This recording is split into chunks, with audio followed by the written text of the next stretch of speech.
Welcome to the Martin Bailey Photography Podcast. It's July 5, 2016, and this is episode 530.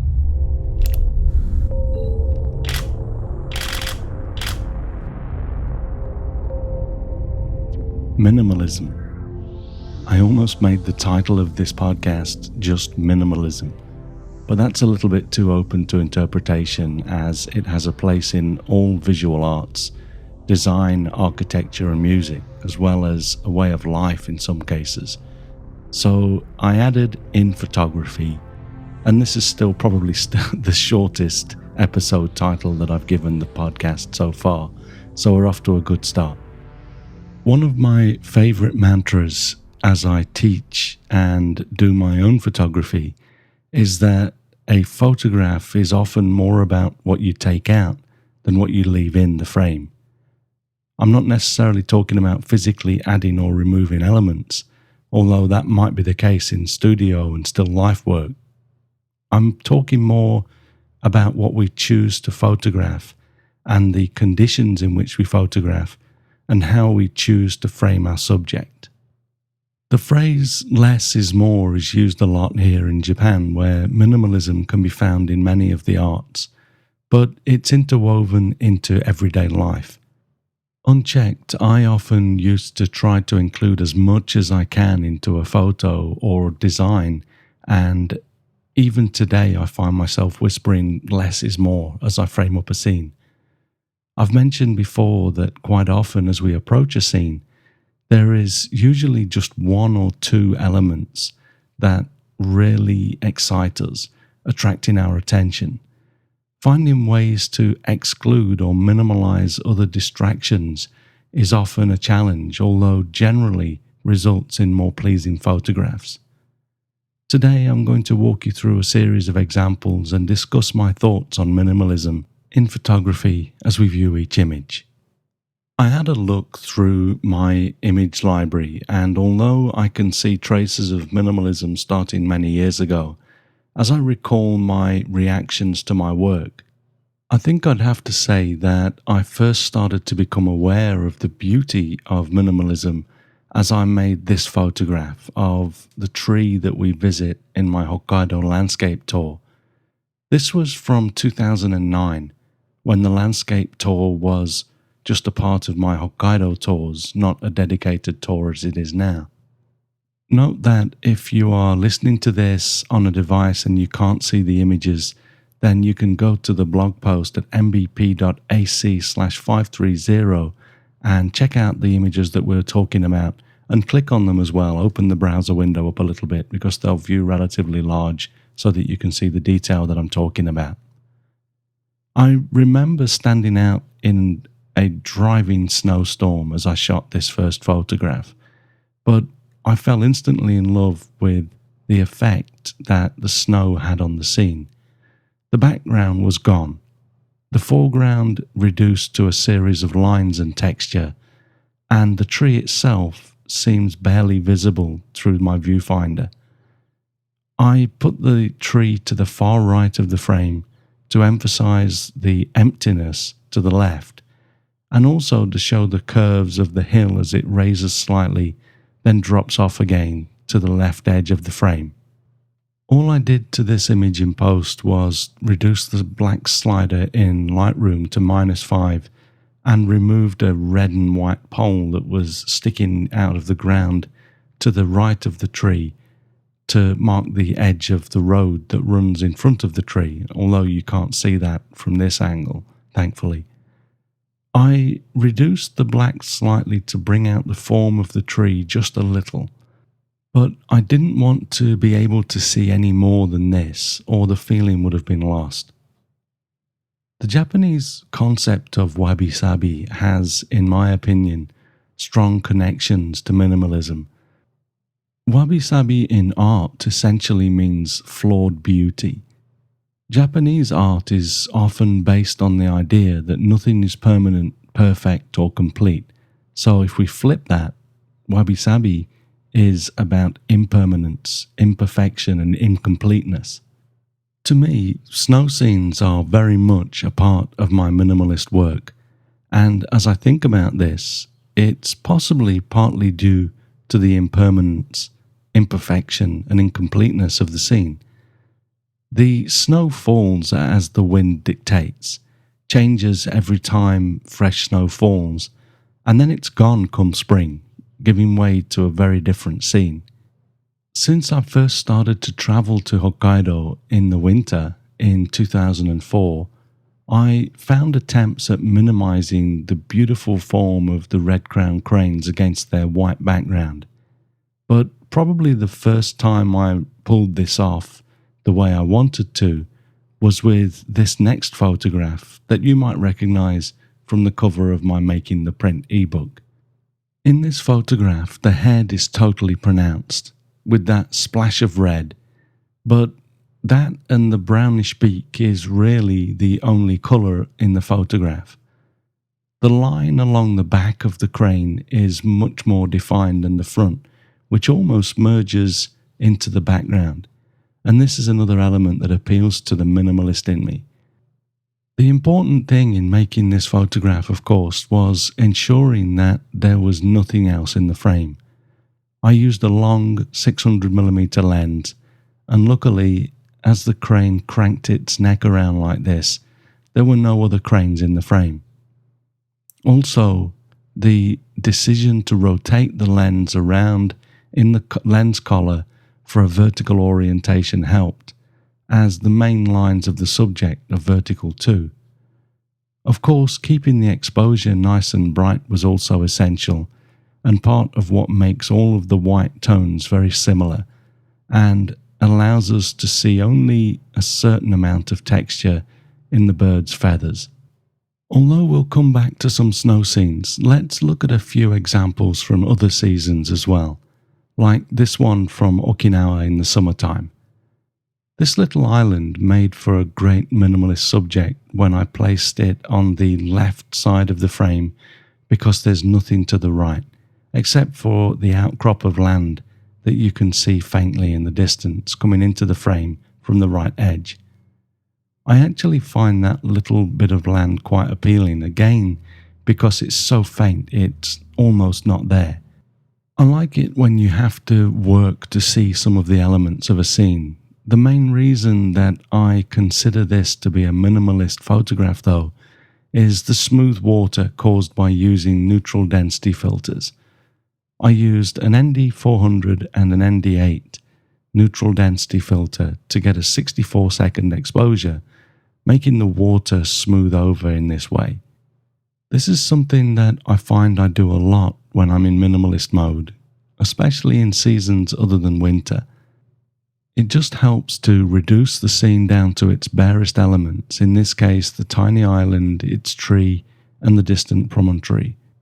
I also recall just after this realizing that my wallet was still in my pocket as I'd waded out into the ocean for this shot, so at the next stop we had to spend some time drying my banknotes. My minimalist is excited by any scene that can be reduced down to not only the minimal amount of elements but to a low number of colours, either just black and white or like the crane shot that we looked at earlier, where we had mainly black and white with a splash of red.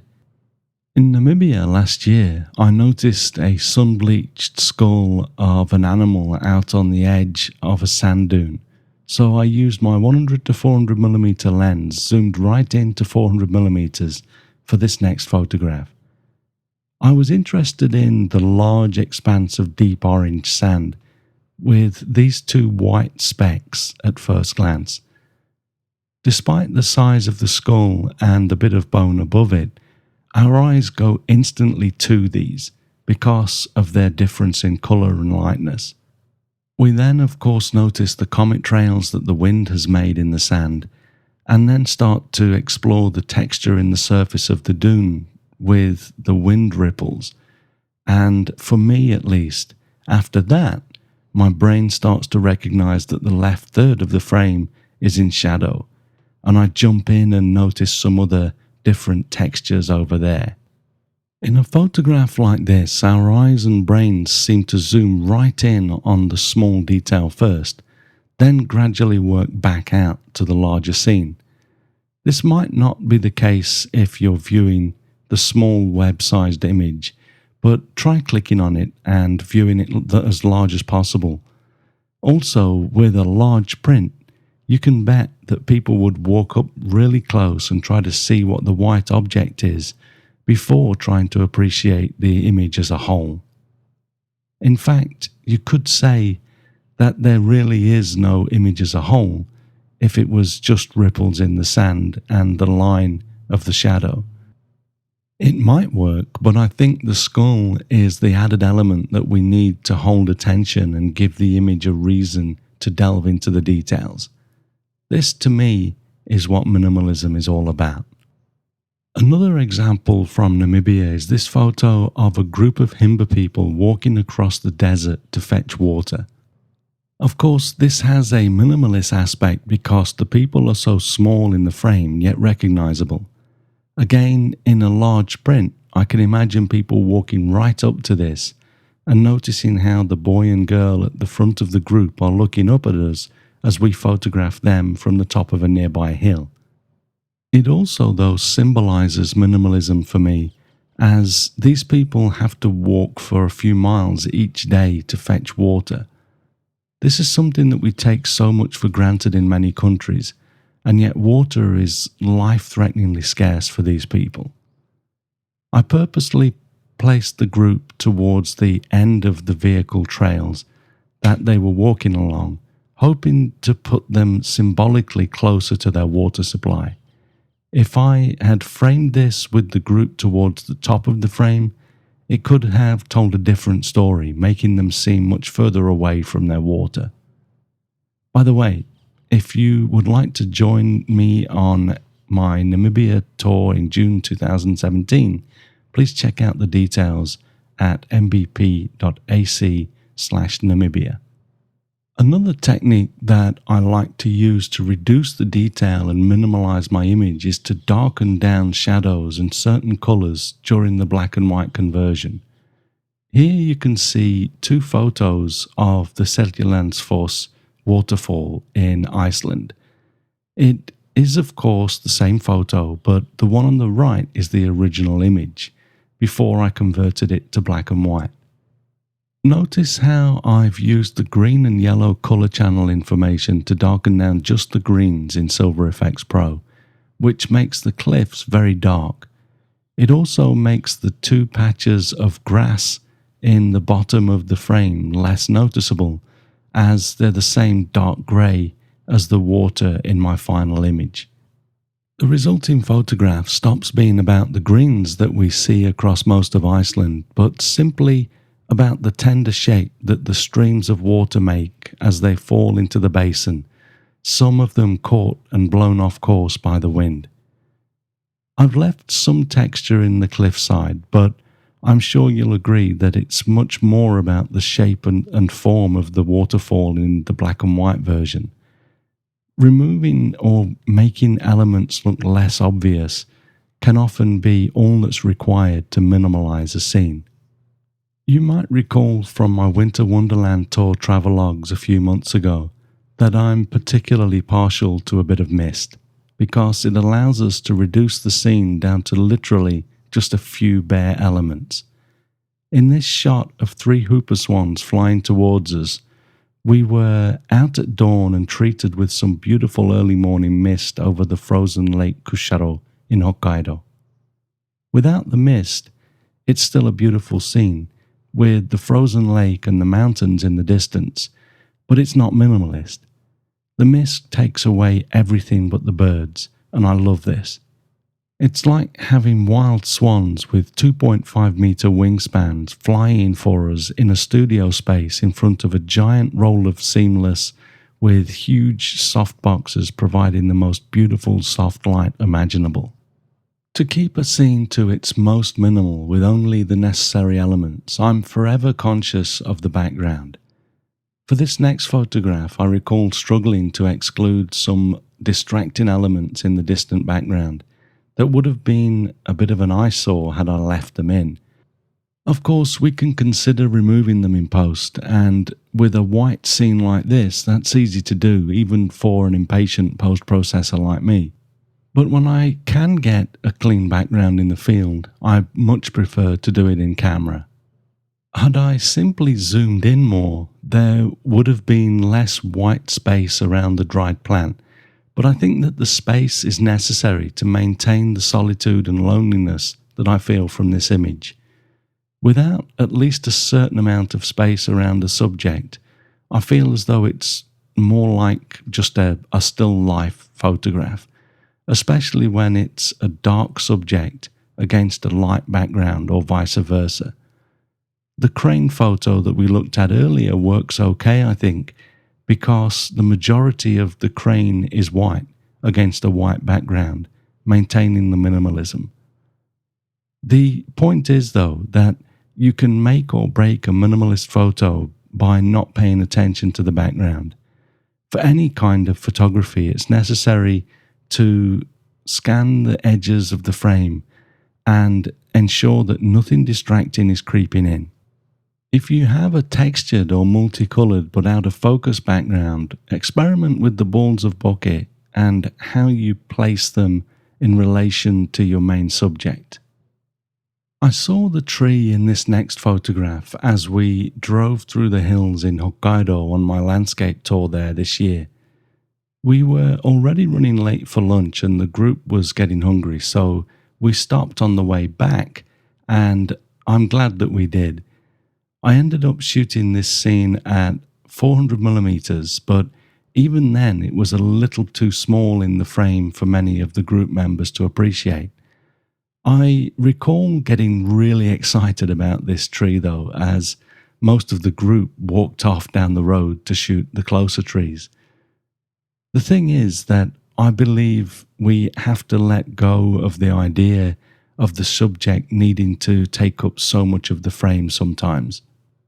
For me, this image works because of the large expanse of nothingness. The lines along the horizon and the grey sky above it break up the scene nicely. Also, because we can see the line in front of the tree, defined by the shadow of the tree itself, we mentally extend that line out much further. There is really nothing in the bottom 2/3 of the frame except snow, but we know that it's snow and that it's there as an extension of what we can see in the top third. It's like we mentally fill in the gaps that are suggested by the detail that is included in the image. And this to me is one of the reasons that I love shooting winter snow scenes like this. Again, the weather is crucial for this. Not only do we obviously need a good covering of snow, but without low cloud or mist in the background, there are hills and farmhouses and other trees and mountains in the background, all of which would make this scene not worth photographing in my opinion. I was in two minds as to whether or not to include this last example photo, but let's go ahead and look at it anyway. Shortly after photographing the tree that we just looked at, we were walking through the hills back towards where I'd asked our bus driver to park the bus, and I couldn't resist this photo. I recall joking with some of the members of the group that this was my $3 million photo. I was referring to the photo Rhine 2, which sold for $4.3 million a few years back, causing quite a stir.